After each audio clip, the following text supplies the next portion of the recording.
Welcome. So I'm hoping that Jonathan Ham is also on, and of course I'm going to depend on him to turn on his webcam and microphone. If somebody's in the chat there wants to let us know that they can indeed hear us, that'd be awesome. But I think at the moment we should be set. Yeah, okay, good to go.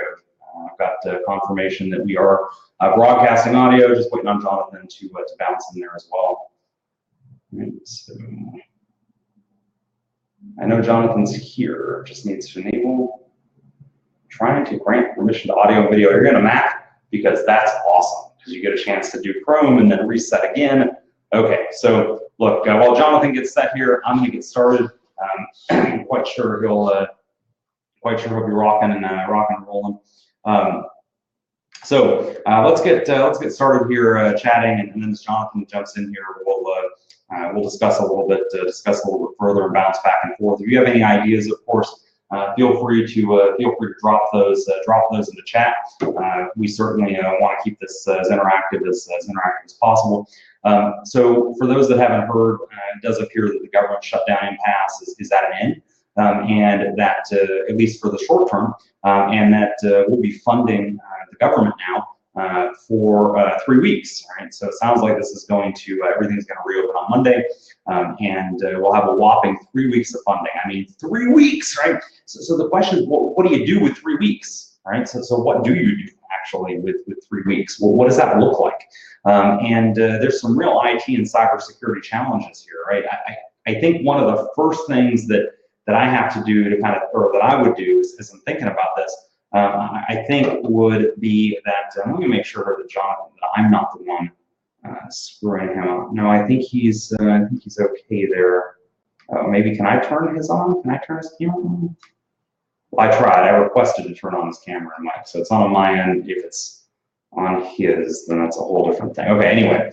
Okay, so yeah, no clue how. Okay, well, hold on a second here with Jonathan. I apologize. This is our first time doing one of these bounced back and forth. He's in Montana. I'm in Georgia at the Rendition HQ. He's in Rendition, we'll call it Northern Command in Montana. But let's see here. If you're on Mac, I know I had to go in Chrome in security, not inside of Chrome itself, but in accessibility settings, and turn that on specifically for Chrome. Even though you're saying Chrome can have access to it, Chrome can't until you turn it on in accessibility settings.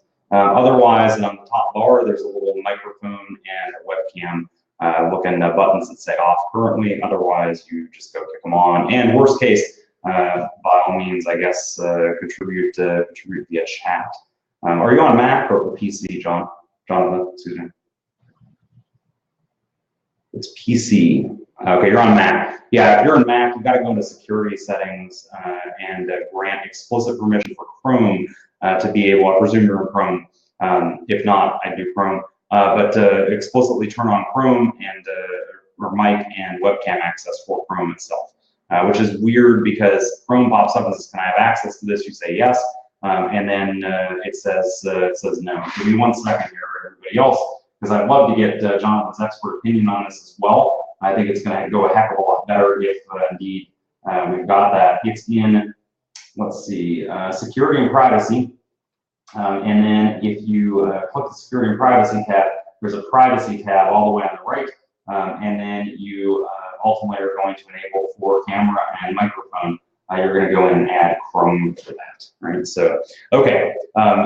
So coming back around here, we've got the government funded for another 3 weeks, right? And my question kind of kicks around of, what are we going to do in those 3 weeks that's going to do something meaningful from a cybersecurity standpoint? Now, the deal doesn't mean the government's going to shut back down in another 3 weeks. I don't mean to say that that's a guarantee, but I think it is prudent to consider that that's probably what's going to happen, right? And look, whether this is exactly what's going to happen or not, I think if you're in cybersecurity, part of what we do is disaster planning, right? And certainly having a large chunk of your IT or IT security workforce removed from the workforce itself is a is definitely a disaster type of scenario, right? So as I'm thinking about this a little bit, I've got to say that what do I do in those 3 weeks? Well, I think one of my favorite recommendations so far came from Moonin on Twitter. He actually said, hey, one of the things you got to do is preserve evidence, right? And immediately I said, cool, but evidence of what?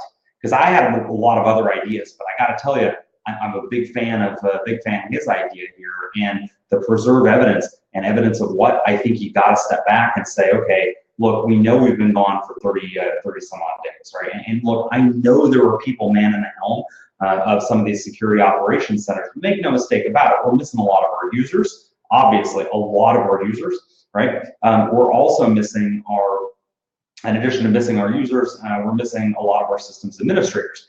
And those system administrators are not doing the daily log review. Our users aren't noticing hiccups in the network, whatever that happens to mean. That might be an indication of compromise. And so as I'm kind of looking at this, I got to step back and ask, okay, well, what did we miss while we were gone, right? I wanted to say immediately one of the things I would do would be maybe going in and doing threat hunting, right? But as I'm thinking more about this, like I'm wondering, what are our logging levels look like, right? So I want to give shout out to Moonin, who runs the Blue Team Village DEF CON, or at least one of the organizers of it. I think he actually runs it directly, but regardless, definitely involved with that.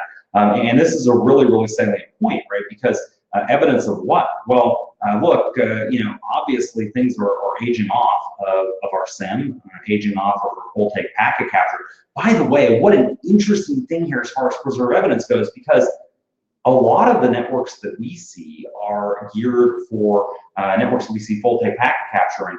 They're really geared for 14, 21, 30 days, 28 days, 30 days, whatever. We're in day 34, if I'm not mistaken. By the time we go back to work on Monday, we're looking at going into day 37. Even if you had full take packet capture, how much of that is aged off? Do we have periods of the shutdown where nobody was looking, or you were looking on a reduced staff, right? Again, that we've lost some of this evidence. Then he really kicks back around, Noonan kicks back around and says, hey, if you've got SIM enabled, what does that SIM, basically how does that SIM play in, right? And what's your retention look like on that? And I think that's another really good point, really good point that comes in, right? What does your retention look like? Do we need to modify that retention? So where are we at going back in? Well, I think that there's a lot of stuff, right? First off, we got to think about patching, right? That was my number one right off the bat thing. Has to be, at least in my mind, patching, right? Again, if you haven't done the patches, if you haven't, and it's not just Microsoft patches, right? We're talking about third-party patches as well. I think then as well, we got to get in and do some vulnerability scanning, right? I want a idea of what does that network look like, now as far as new stuff that's come into, let's say, my Nessus feeds, or if we're using something other than Nessus, great, whatever that happens to be. But basically, as I'm looking at my feeds that have been updated, I want to get a good vulnerability scan going there. And it looks like, oh my gosh, we've got it worked out. Outstanding. How are you, sir? I'm doing better now. That was a bit of a last minute. I'm gonna pop in here without echoing back. But yeah, so we were just chatting about it. I was mentioning that I think patching has to be one of the things that we're going to do quite a bit of as we go back into certainly not just patching, but also looking at how are we going to do vulnerability scanning there. What are your thoughts kicking around here? Well, I missed a bit while I was messing around with my audio and video. Wow, coming back to work after a month of not having access to any of the info coming in from alerts and logs and what to do. Am I right? And that's the topic at the moment? Yeah. So basically, look, just to kind of reset here, right? Because I haven't done too much profound. I was planning to kind of kick stuff back and forth with you here, kind of just to get level set. again, we're coming back after almost a month, right? More than a month actually, right? We're in day 34, I think, 35, something like that. Assuming people actually go back to work on Monday. There haven't been any users there. A lot of our IT admin staff has been furloughed, not to mention the contract support staff that have also been furloughed. And how quickly can we get those contract vehicles re-engaged, right? And then assume that you only have 3 weeks before we have to play this game again, right? Because now we're not only playing recovery, this is a really interesting scenario for us and not one that we typically deal with in our consulting, right? Usually we get called in, we're going to go put out a fire, right? We've had neglect for some period of time. We're going to come in, we're going to put out that fire. But here you've got to put out a fire and simultaneously plan for, put out the fire in 3 weeks and simultaneously plan for 3 weeks from now, we're going to have to go into maintenance mode again. What do you do? Well, it's something that just occurred to me as you were saying some of those things that hadn't occurred to me until you did. Let me throw another monkey wrench in it. If you're trying to come back and put out the fires or even find what the fires were, if you're going to try and figure out what just happened while we were gone, and you're relying on any amount of network behavioral data. Yep. Oops. You just had all of your what's normal behavioral data just get skewed completely out the window. Yeah, that's actually a really good point, right? And we actually were just chatting about Munin, you know him from Blue Team Village. He runs the Blue Team Village at DEF CON. He jumped in and he talked about retaining evidence. And one of the things that's really interesting, you're a big network guy, obviously run a threat hunting program here at Rendition, mentioned that, hey, for full take packet capture, it's very standard for us, if we have it at all, to have 14, 21, 28 days of engineered storage, right? We're past that, right? But then I wonder, when you talk about engineering of storage, right, how much of that has logged off by time versus volume, right? Because if we engineer it for regular volume, how much more time do we have? Now you got more. Now you got way more because of the volume difference. Yeah, but if you're logging it by days, well, let me just throw this. Yeah, but hold on though. I mean, if you're retaining your event data, whether it's full PCAP or flow data or whatever it is, by number of days of storage, and you're only storing the last 30 days, and the average dwell time is still around 140, you're already that's not your friend anyhow. That's already a problem. Well, sure. I guess my focus would be on trying to make sense of what you've got when you come back, and realizing that your reliance is not going to be very, very well done on behavioral anomalies, because the last 3 weeks were one great big behavioral anomaly. So you're going to have to adjust to that and realize now you got a different behavioral profile for anomaly detection. That might be, was anybody logged on? Was anybody doing anything? Because everyone was furloughed. So maybe depending on your niche or your agency or where you're at, any activity during that time frame might suddenly jump out as suspicious. So maybe that's something very, very nice and clever we have to go on, is that maybe the bad guys didn't furlough. Well, I think most of the people that were basically, most of the people or most of the agencies, had some level of activity still there. But of course, I don't know how these domains are broken down. Like the Federal Trade Commission, for instance, has a bunch of like sub, agencies under it, right? Like how, for instance, the FTC, right? How do those different agencies, how are those domains split up? Do they decentralize the log retention? I think these are questions we don't really have answers to. But you said something really interesting about baselines, right? Because if indeed your whole agency was more or less shuttered, right? Then yeah, any activity is really interesting. But let me throw this monkey wrench at you, because I hadn't thought about like the futility of baselines, but I want to throw one more monkey wrench towards you here. What about UBA? Has UBA software, user behavior analytics software, if you've got UBA that constantly learns, because that's, when I go out to RSA, we go out to Black Hat and these SANS events, these vendors are out there, our UBA is constantly relearning the network. What do your models do today? Yeah, everything just relearned that you don't have any employees. Right. Or minimal employees, right? So or you have a very minimal support staff, Yeah. if any. And the behavior, and let's not put too fine a point on it. Whomever was still active is essential, and the activities of anybody who's going to be granted continued access because they're essential is not going to be a standard usage profile, compared to anybody who's furloughed because they're non-essential. I mean, just across the board, all your behavioral analytics, whether auto learned, yay AI, Yeah. handle this, right? Yep. Learn from this.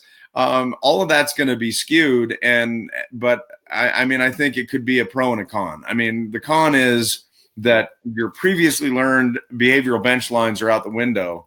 The pro might be that now, anything that might have been easily deemed normal user activity, when you didn't have normal user activity, could easily float to the top of, hey, your haystack just shrunk. Now everything's a needle. Maybe.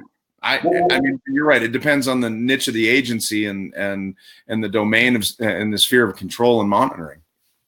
Yeah, again, this is, man, we could do an hour on just talking about UBA, right? Because I see multiple different problems here with, and again, whether you have UBA software installed or whether you're just running off of baselines, a lot of this is going to depend on how many of your users or what percentage of your users were off or furloughed, how many of the users that stayed behind, right? Your administrator, mission essential staff. And by the way, we don't mean to imply that anybody's non-mission essential. Oh yeah, no, those are terms of art. Essential versus non-essential. Everybody's essential. Yeah, totally. And again, this is just, we're echoing government terms here. But your non-mission essential personnel that were furloughed, not to mention your contract staff who were almost all furloughed, right? Exactly. For most agencies. Now, as they come back, so basically the folks that stayed behind, did their jobs shift? Right, which would be really interesting also from a UBA standpoint, right? As their jobs have shifted, then tomorrow they come back in, Monday, they come back in and suddenly they are doing a different set of work profiles. Not to mention too, I think this is probably unprecedented in UBA kind of land, and certainly in my experience with threat hunting, doing baseline analysis, when I come back in and users suddenly now are coming back in for the first time, seeing their emails and doing work activities for the first time in 30 plus days. That profile, how long do you think that takes to stabilize out? Man, no products algorithm that I'm aware of is going to handle that gracefully. It's just not. It's no product's built for that.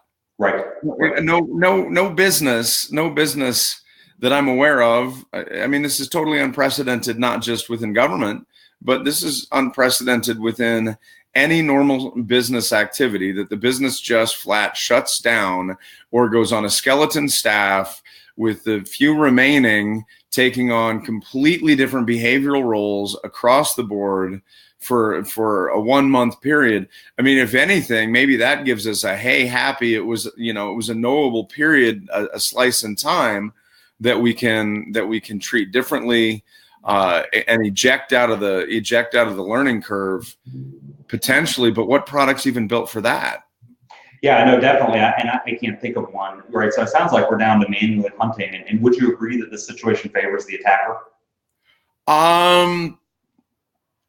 Boy, give me access to somebody's last, let's say, 45 days or 60 days of bench line or baseline, sorry, and let me see, because it's unprecedented for me. I've never seen this. Yeah. I mean, from manual threat hunting, which has been my bread and butter for forever, I've never seen this. I'd have to learn myself how the things stand out. Do I think it favors the attacker over the defender? Well, can I say hells yeah? Yeah, totally. I'll go with that. Yeah. Because here's the thing. I've been trying to preach for years now against this common notion that everything favors the attacker, because the attacker only has to find one way in, the defender has to defend everything, and blah, blah, blah. And I've been preaching the fallacy of that notion, in that the defender owns the house and you break my glass window, I hear the glass break. But here's the thing: the defender has to be present, and the defender has been absent because seriously, preventive measures shouldn't need to be attended. Right. So all of our preventive measures should still have been in place. Sure, no problem.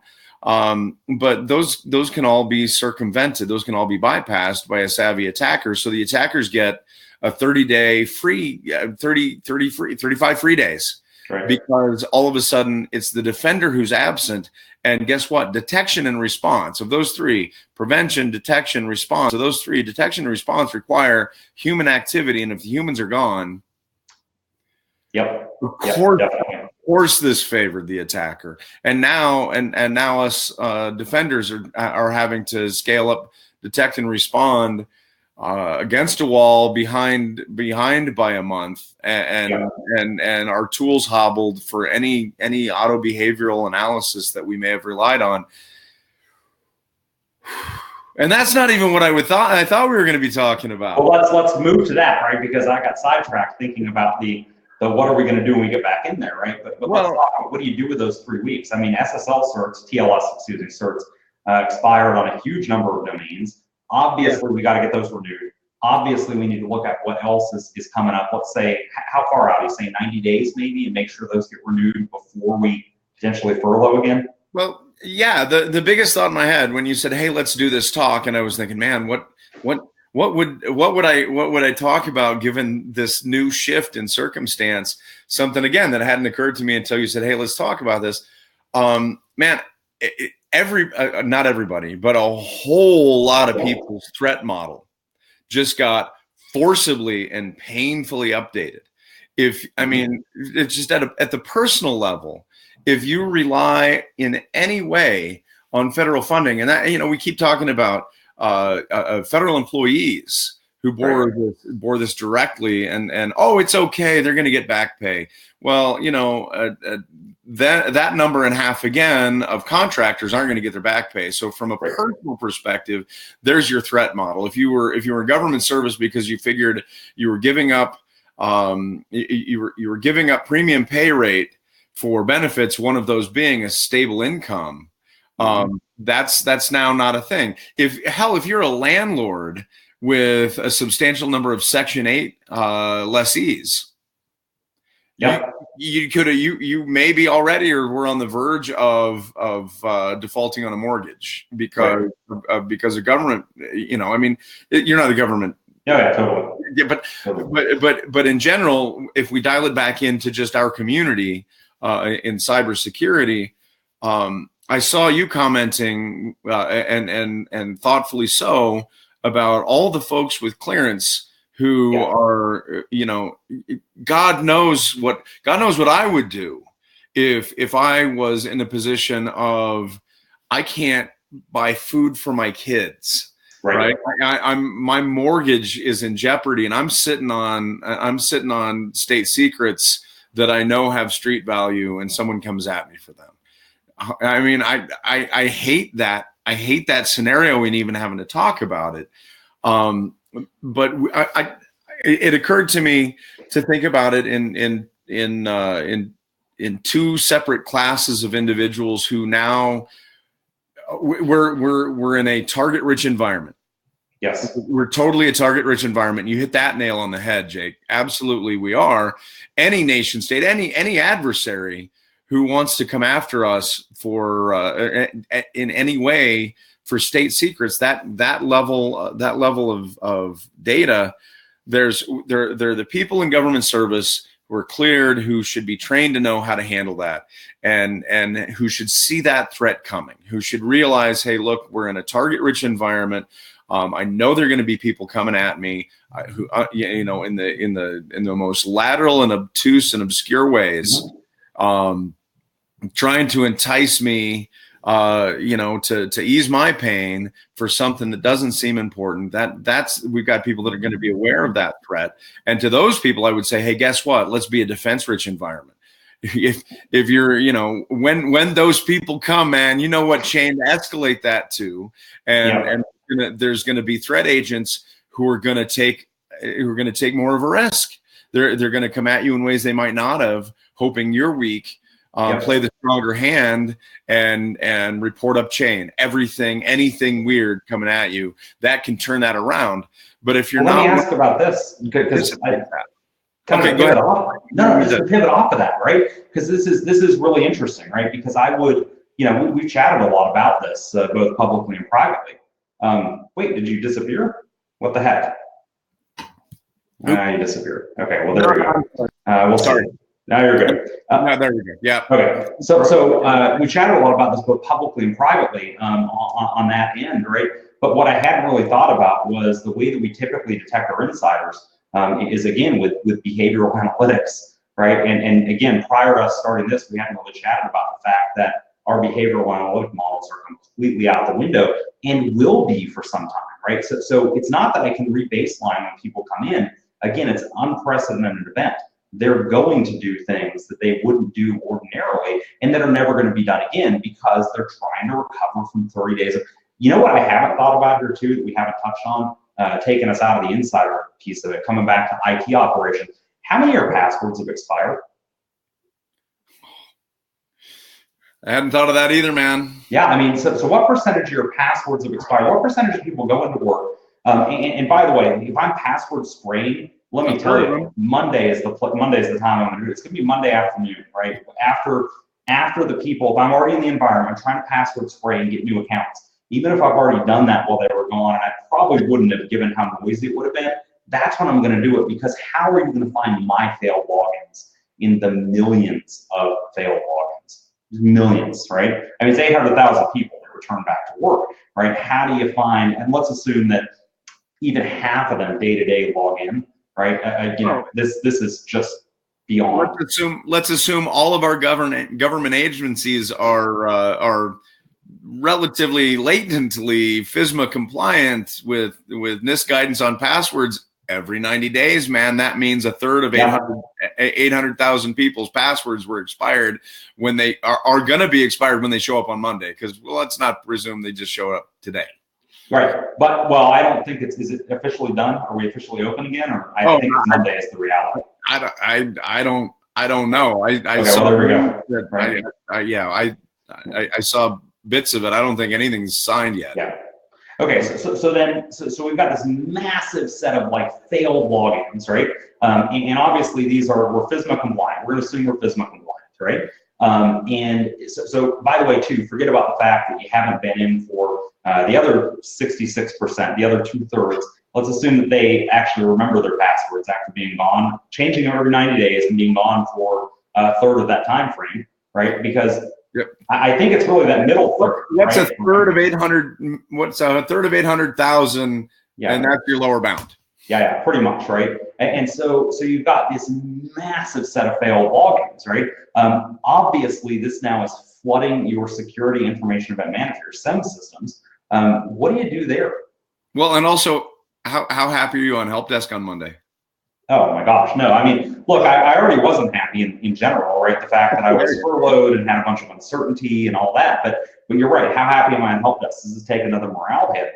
I'm thinking about again, if we're planning for the 3-week out, do you think it's realistic in 3 weeks to increase storage on your SIEM, and should you?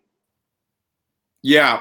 Well, again, with a forcibly and painfully updated threat model, if you don't assume this is happening again in 3 weeks or any other time, and for a more indefinite period than this, even, I mean, that's just got to be part of your threat model. And how do you adapt from that fault, and then also at the same time be planning for the next one, because at least the next one's being telegraphed. And it's entirely, and it's 3 weeks out. I mean, I think that's the reality. If you're not planning for that, you don't deserve to be an InfoSec right now. I think that I categorically can say that. God, I don't even have day-to-day operational duties so much, and I'm planning for that already too. I'm just expecting that. Yeah, I mean. Okay, so we're thinking about then obviously passwords, right? That's going to be a big one for us, right? And so if we're thinking attackers, I'm thinking I'm a red team hat back on. and please, if you've got other ideas, kick this around here, but other red team ideas, I'm going to say password spraying is something that as an attacker, I'm going to want to do on Monday. I'm going to get maximum benefit out of it. Oh, yeah. Monday at 8 p.m. your local time zone. Yeah, pretty much. Yeah. 8 a.m. I'm sorry. Yeah. Yeah. I don't know, 8 a.m. I think 8 a.m. is probably too early, right? Because I think there you've got people who have locked out accounts, right? Who have must change password next logons, right? I want to give them time to get those accounts reset, and then I want to spray. I don't think there's any realistic possibility that any SOC, right, any security ops center is going to be able to handle the number of lockouts and investigate those lockouts appropriately. Oh, I think I'd start at 8 a.m. because you still got 2/3 of the passwords that are active. And if you trigger a lockout, who's going to notice? Well, okay, what an interesting point. If you want to look skiddy, then start at 8. If you want to slide low, start at 9 or 10. Your mileage may vary on. Just pick your own adventure, right? So pretty much, there's not a wrong time to password spray on Monday or Tuesday. No, man. If I was doing a pen test on a federal agency next week, I'd be at work bright and early. Yeah. And I'd be causing all sorts of mayhem and just assuming that no behavior that I exhibited is likely to be detectable in the flood of unusual behaviors that are going to ensue. Yeah.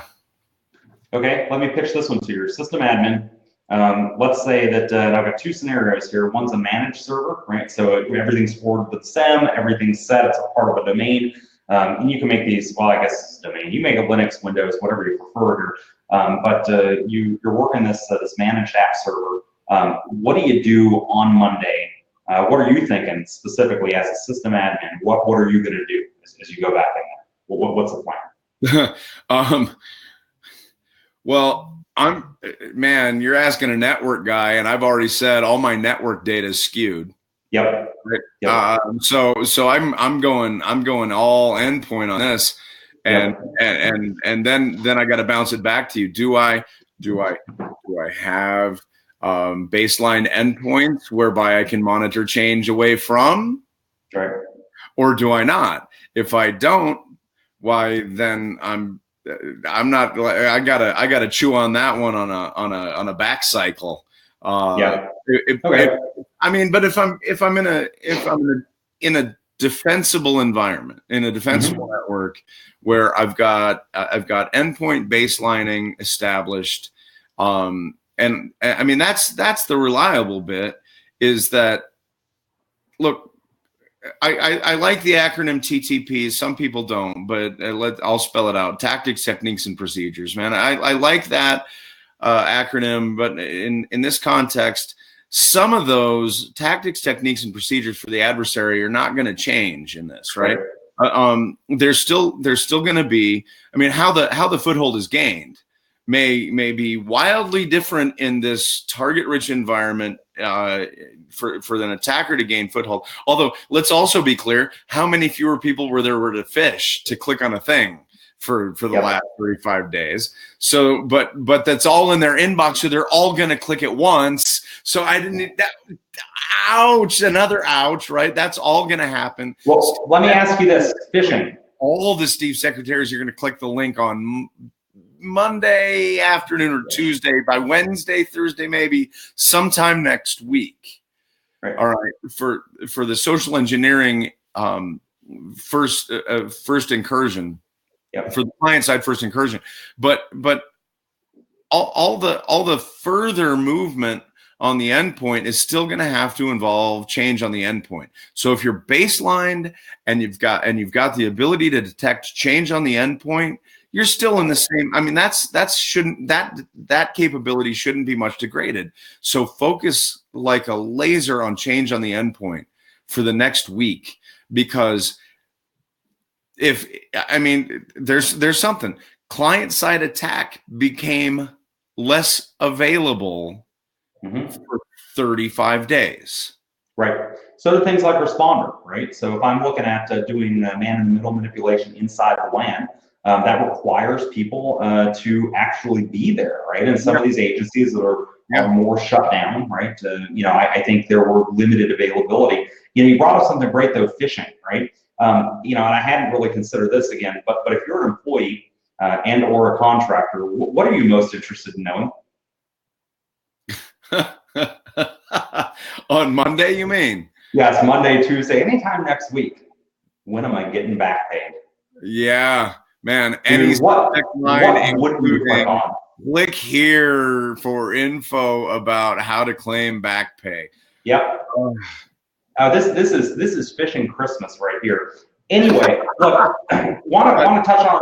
I'm laughing because it's horrifying. If I didn't laugh, I'd be crying.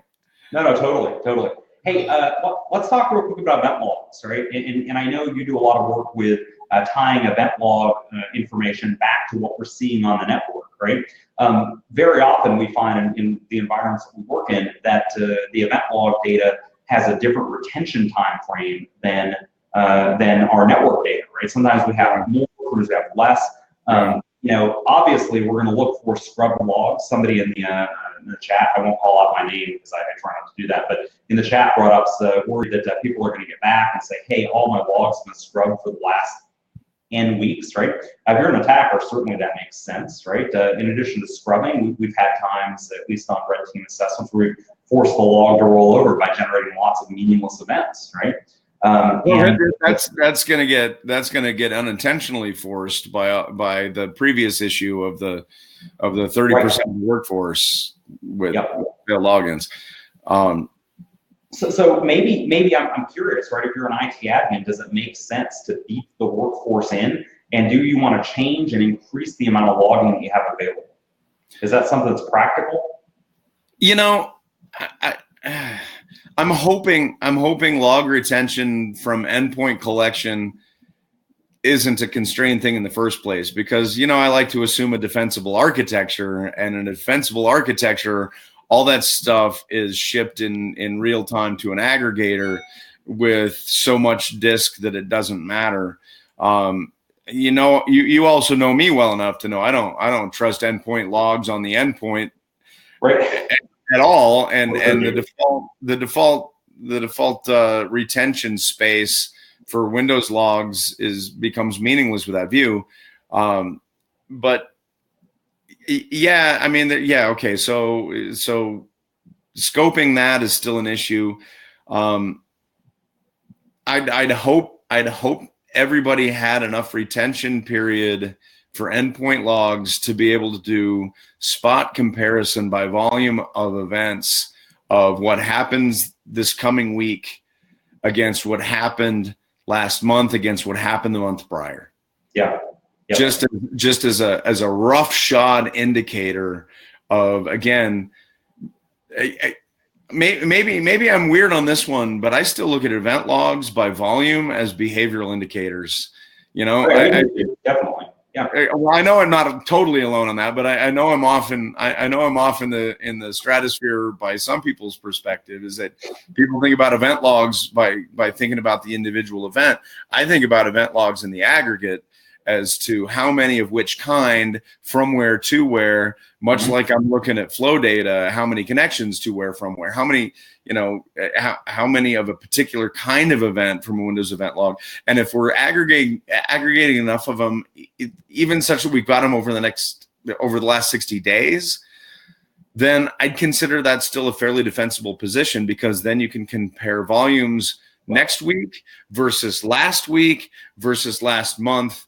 And you're going to see indicators. You're going to see warnings, at least. Let me throw the 60-day monkey wrench in here, because I thought about this quite a bit while I was thinking about this. Right? I know you would. Yeah. So my 60-day monkey wrench is roll back 60 days. You're back to what? We're back to November 25th. Yeah. Which is it's Thanksgiving. Yeah. So what you've got another holiday lull period that we're coming back. See, I'm pretty. As a human, I'm pretty holiday unaware. Although, I mean, I observe my behavior changed too. But I've already forgotten that prior to this was already an anomalous period of behavior. Right. And I want to throw this in here too. Let's propose a best case scenario. Right. We're talking again about anomaly detection. Suppose a best case scenario, you've got actual historical logs going back a year plus. Now, the government shutdown, let's not forget, ran over a holiday period as well. Yeah. And so we already have an anomalous, what would ordinarily be an anomalous period for our network operations in the first place. Now I've got this super anomalous period, or the shutdown overlapped on or overlaid onto that. And I think that complicates things quite a bit. Okay, well then, since this is being recorded and will be available indefinitely to my future artificial intelligence overlords, as I respect you as one of the good ones, the good humans you should keep alive into the indefinite future. Yes, all your how do you ML around that? Really, honestly, like who's got that? Yep. Who's got that data to ML around? No, I think that's tough. And so you're right. It's a supercell of anomalies. It's an anomalous period that's hard to model in the first place, followed by an unprecedented anomaly, and yeah, your back data, unless. Never mind my 60 days. You're right. Unless you've got a 365 backbench of data, how are you gonna find the anomalous there? Well, let me pitch one more at you here, and let's. But before you do, I got to cut you off on this because in that case, man, here's your local.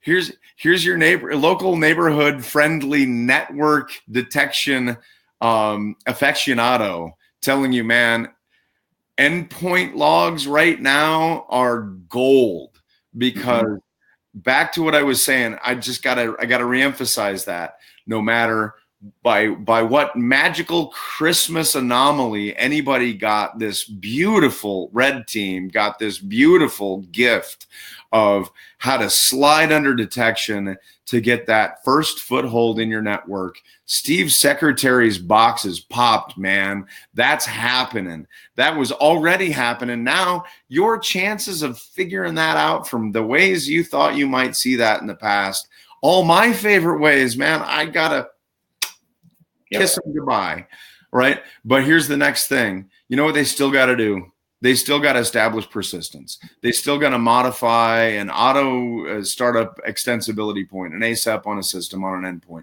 They still got to make a machine modification that's going to require priv. They still got to gain priv, use priv, modify a system, and move laterally from there. That didn't change. This didn't change that. And so if you've got good endpoint config baselines and you can do right now, like starting now, pull the configs and start monitoring for change in those baseline configs, watch that over the coming days and weeks and be a hero, because that's where you're going to see them. That's where you're going to see them. Well, I want to throw another monkey wrench in here too, right? We know that attackers are going after. No, I'm not trying to be the naysayer, right? No, ruin my Friday, Jake. What was I doing? It's all the considerations we got to do, right? So we know earlier this week DHS, pretty groundbreaking order, where they are now requiring multi-factor authentication to any system. I love that webcast, by the way. That can update. Thank you. That can update DNS. Period, right? So any system that can update DNS records require multi-factor authentication, requiring hunting around that. We're already going to have to call people back in to do this, right? So I guess then a follow-up is, obviously, we're going to be making configuration changes by directive of DHS by next Friday, right? So when we say baseline, I have to follow up with what baseline? And then I have to compound that by the fact that I've got a lot of third-party software, stuff that my program managers were out for, and I'm not talking about like Acrobat in a reader when I say third-party software. It's not the Adobe, it's not the Oracle, it's the weird document management whatever thingy or the. Oh, and we've cycled past Patch Tuesday, haven't we? Oh, we totally have. But I'm going to assume, and I know that this is not correct in all cases, but I'm going to assume that some level of patching occurred based on the people that were left behind, right, that were still there. I'm going to assume that some level of Microsoft core operating system patching occurred. Now, I know that's not true in every case, but to simplify matters here, let's assume that actually already happened, right? But the people rolling back in are the ones supporting the weirdness, right? Now, obviously, we're going to have some failures. If that patching occurred, we're going to have some weird failures where, that patch is incompatible with, some software, third-party, whatever stuff, and they're going to have to work through that. But obviously, we got 3 weeks now, right? Again, if we're planning around this, we got 3 weeks. We got to go apply patches. Is it more important to have a stable baseline? I know I'm putting you on the spot here. Is it more important to have a host stable baseline, or is it more important to get those third-party patches out there? Understanding that as you throw the third-party patches in and reboot the machines, which typically is required on Windows side, that we're now losing evidence, right? We're burning memory, right? So, I'm a big memory forensics guy, right? So we're burning the memory on that, rebooting those machines. Dude, your life is volatile there anyway. Well, no, it totally was. You memory forensic analyst, what do you care about 30 days? Just kidding. No, but seriously, so on that end, right? How do you prioritize that? When you go in, is it patch first, investigate after, or investigate first with a stable baseline? Thing hasn't been, let's assume, hasn't been rebooted since patch Tuesday, right? So we got a couple of weeks under the hood with not a lot of people running it. Are we hunt first, patch second, or patch first, hunt second? That's not even a hard question for me. It's patch first, hunt second. Yep. Because all this patching activity is going to start skewing endpoint baselines, and we're already in a catch-up situation with that. But man, let's go back to first principles, man. You know me well enough to know how big a fan I am of the 20 CSEs and the ASD top 4 and patch, man. Patch the vulnerabilities because you know who wasn't furloughed? The attackers. Yeah, and the exploit developers and the vulnerability researchers, none of them were furloughed. So they were all working, and we got to scramble to get past now at least one full cycle time behind, even on Patch Tuesday. We got to spin that fast as we can. Now, is that going to skew all the baselining stuff? Sure. Is that going to make hunting the threat difficult because all the baselining stuff is skewered? Sure. But I always fall back to still, long tail analysis.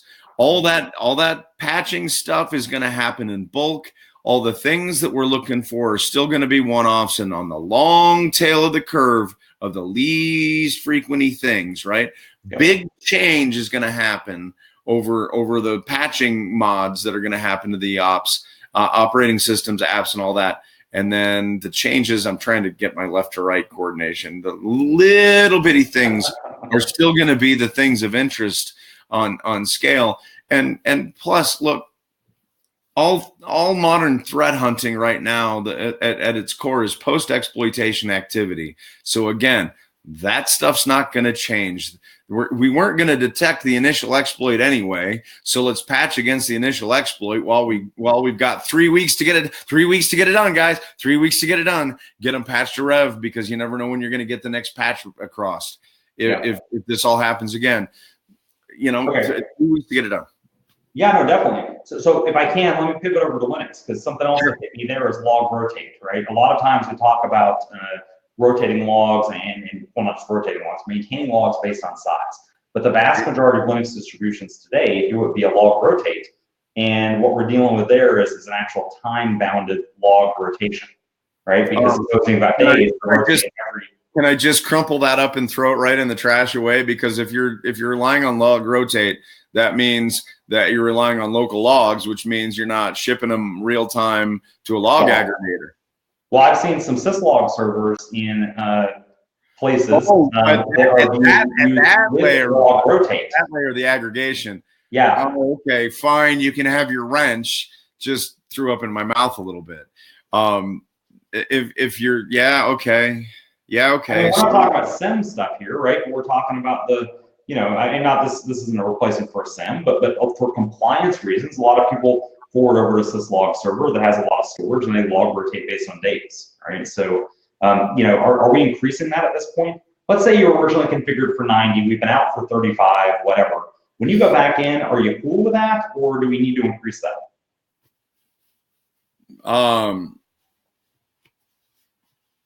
Man, for archival storage, I want things retained for as long as general counsel will allow. Right. Yeah.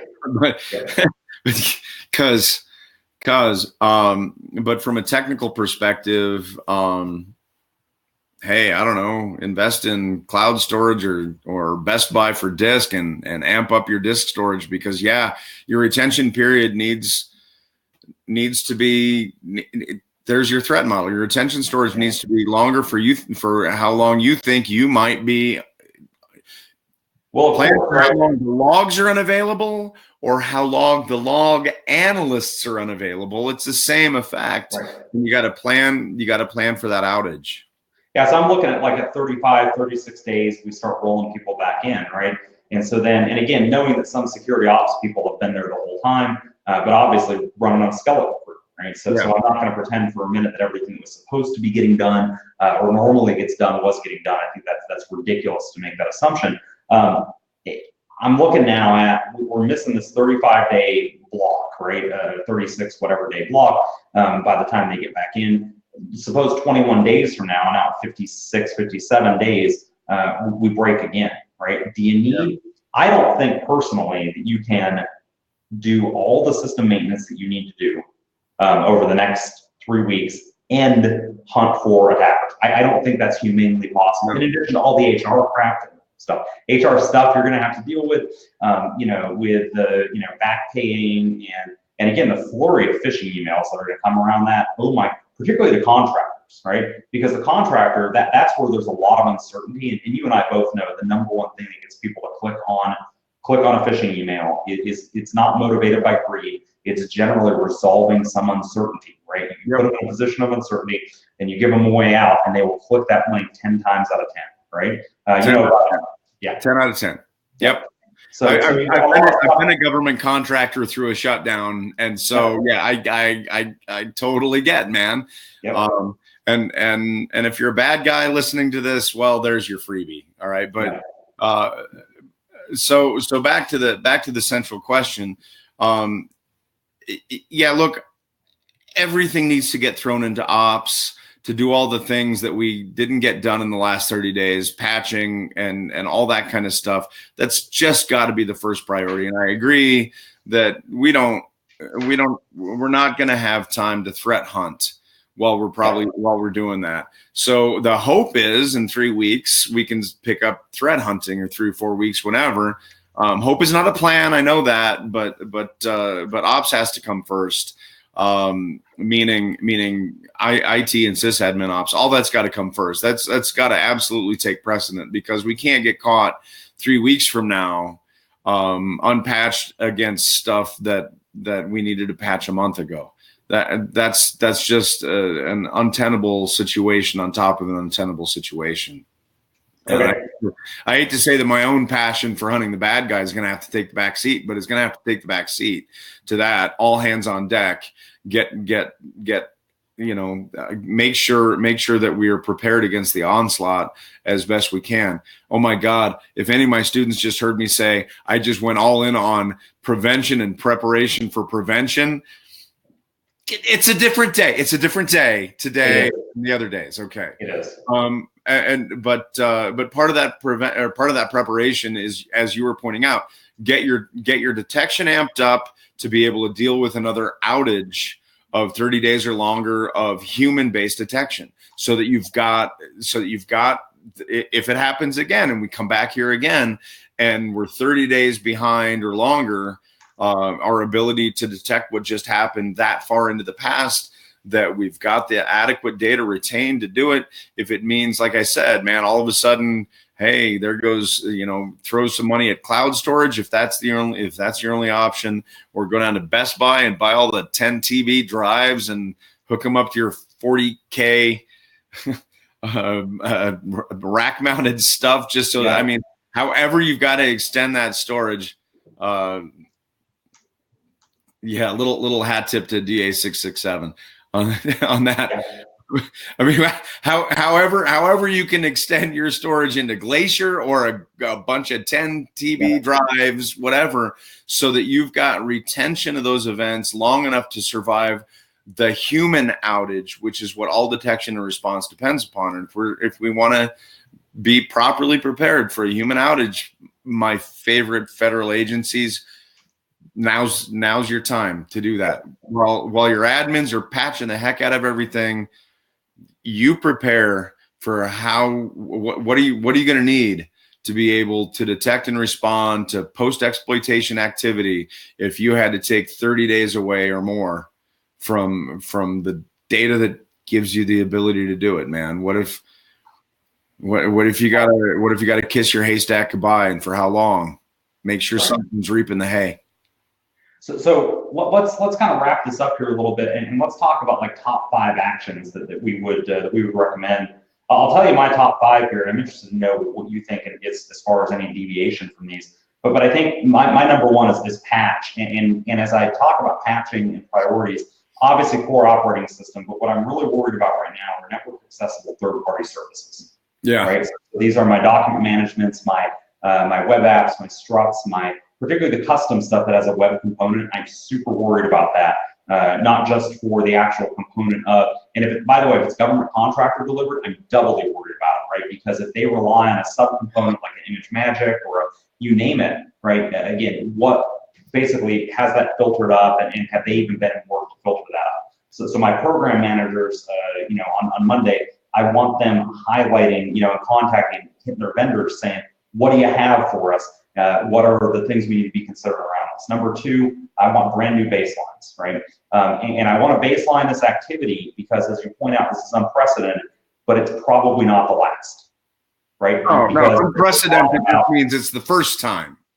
Right. So we threw this out here, right? And we said we got to throw our baselines out, right? But that doesn't mean the baselines are useless. It means that our existing baselines that we had before don't cover this activity. Right. But we have a reasonable expectation, which is what we're talking about here, that 3 weeks from now, we're going to do this again for some under. Now we have a baseline for that. And now we can use this baseline, understanding that the amount of time that people are out and who's deemed essential next time could change, and who knows. But smart money says gather this baseline starting on Monday. Look at this first week, this first 14 days to start capturing that baseline, understanding it's extra uplift in an already crowded environment. Now, I think number 3 is for new TLS certificates and look at those expiring soon, because again, this is an accessibility issue. We know that security is confidentiality, integrity, and availability. This is an availability issue at its issue. Yep.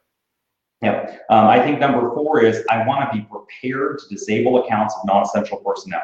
I don't think this was done going into the government shutdown. History has told me that it wasn't done going into other shutdowns that I've been involved in, but a little chance of that. I think I'm doing it again 3 weeks from now. And I want to be ready to go click. And if I say click, I'm not going to individually click these. If you are, you shouldn't be a system admin. PowerShell disable, be ready to bulk disable accounts, right? Because that's going to make our hunting, it's going to make our everything a heck of a lot easier. We go bulk disable the accounts of people we know are going out in 3 weeks. And then to the extent that I can get purchasing, because purchasing in the government sphere is tough, right? But to the extent that I can get through procurement, I want to be ready to go and extend the storage of my logs beyond what's normal, because I know that I have a threat hunting deficit over the last 30 plus days. And I know that I can't finish this in the next 3 weeks to prepare to threat hunt past that. So I want not only that lull, but what came before it, as well as I know I'm going to have a big surge in logging here, right? And some really anomalous stuff. And I need to make sure that I extend that, and make sure I've got more retention for that. Because some of the stuff that we're going to see next week, I expect there's going to be attacker artifacts there. Particularly as we start looking at phishing and lateral movements, you get a very, very noisy environment. And it may be 6 months before I pick that back up, right? Before I see and need to go back and say, okay, well, here was the actual activity date, right? So I do want to make sure that I extend the storage of those logs. And those are my top 5. Do you have anything to add on that? No, I think they're all spot on. I guess the only, honestly, I think from a technical perspective, those would be my top 5 as well. and pretty much in that order. So, I mean, I don't often disagree with you on things like that, so it's not a surprise. The only thing I would add to that, though, is just that wrap up on the personal note that understand that threat models have absolutely changed. Whether you think that way or don't think that way, and maybe it's part of your business to do it, and maybe it's not. But we are now a very target-rich environment. That's going to remain. It didn't end. It didn't end with whether or not a continuing resolution got signed while we were having this discussion or not. As you pointed out, there should be expected to be a huge uptick in fairly abnormal adversary behavior in the coming week and the coming weeks. And we should expect to remain a very target-rich environment because, man, there's still a whole lot of people who are in financial distress, and from a social engineering perspective, that's not going to abate immediately. It's just not. So again, my staffers who are in the know about this and know what it is to be targeted through social engineering or anything like that, to be phished, to be targeted, be on high awareness, because understand that you're going to be subjected to more of that activity, most likely by adversaries who are going out on more of a limb than they might, which by reporting and escalating might give my other friends at the FBI and other places more of a leg up on intelligence as to what adversaries and where. And if it's never occurred to you because you just don't think you're sitting on anything important, maybe you're interested in this webcast because you work in the federal environment, but you work for an agency, you're not dealing with cleared stuff, you're not dealing with classified stuff. But there's still a lot of sensitive data out there. If you didn't think you were going to be a target, guess what? You're a target. If you didn't think of it like that before, you are. So just we as targets have to be even more alert. Well, I'm adding that as a big number 6 here and kind of chatting around the threat models of change. But I got to tell you, if I'm a handler, right, and I recruited somebody during this large unknown period, and again, I'm more worried about contractors than I am direct gov employees, right, because there's a whole lot more uncertainty around whether or not they're ever getting paid. The answer there is very likely no, I think. But historically it has been, although again, we're in uncharted waters for the length of this, and who knows, right? As well as even as the continuing resolution gets signed, do they all come back to work on Monday? I think no. I think program managers have to come in first, authorize funding, and how quickly that can occur and trickle down is going to vary per agency. Weeks, like right up until the next one. Right up to the next one, exactly. And so then I've got this other piece here where I've got to say, okay, well, threat models have changed. I have to think then that if I'm a handler, if I recruited an asset, right, and that's whether it's a contractor or a govy, I'd be telling them, go strike while the iron's hot. One, I don't know how long before they get cold feet or change their mind or whatever. I obviously already have leverage, right? I've provided them money or some kind of financial support or in-kind support. But I'm going to tell them to strike while the iron's hot for 2 reasons. One, the access is existing, but 2, as we've been discussing, baselines are a mess, an absolute mess, right? So if you're on the security staff, one of these organizations or system admin staff, be extra vigilant around that threat, right? Because the time that it's going to happen is in the middle of your biggest chaos, right? And I think that pivots right back to number 5, which is extended storage of your logs, right? Because you may not know what you're looking for. I mean, look, if it's a blip on the radar, treat it, you're going to see lots of blips because, again, unprecedented type of activity coming back in after this extended outage or extended out of work period. But I think it's a very salient point coming, kind of pivoting back to you. That's all the more reason I want to extend that storage, right? Because I totally agree with you. Yeah. And I think you tweeted something about this a while back. But we're going to be discovering the breaches that occurred during this weakness a year from now, if we can. And so that just reemphasizes your point of make it so that we can make it so that the if we can so that we take care of the if, so that at least we have the data so that we can scour back through it and at least have the historical data that even if it takes us 6 months or a year to discover the breach, that we can still discover the breach, that we've got the data to do it, because you and I both know forensics doesn't exist without the data capture. So grab it all, grab everything, and store it for as long as you can, and harden your storage, because boy, wouldn't I be going after that too. Yeah. We've talked about that in the past too. And by the way, too, our recommendation for store as long as you can changes for commercial industry. And that's stored as long as general counsel says it's okay, right? Well, yeah, okay, I know. Hey, our lawyers would appreciate me making that clarification, right? So anyway, okay, so hey, let's go ahead and wrap it up here. Jonathan, I want to appreciate you so much, especially given a short notice. All of our attendees as well, and obviously if you're listening to this recorded, just know that Jonathan took a phone call from me about half an hour before we went live, basically minutes before I tweeted out that we were doing it, and said, yeah, let's do it. No script, let's rock it, right? And sure enough, we did. Greatly appreciate you jumping on here as well. Well, thanks for the invite, man. You know, this is a better way to spend my Friday afternoon than lots of other ways I could have spent it. For sure. Yeah. Of course, I got threat hunts to get back to and incident responses to get back to, but did want to take this time to help the community, get back to the community with a little bit of insight, at least about what we're thinking in these, as we talk about periods of uncertainty. Agreed. So we really appreciate it, sir. Thank you. All right. Now get back to work, man. Awesome. See you later, man. Take it easy.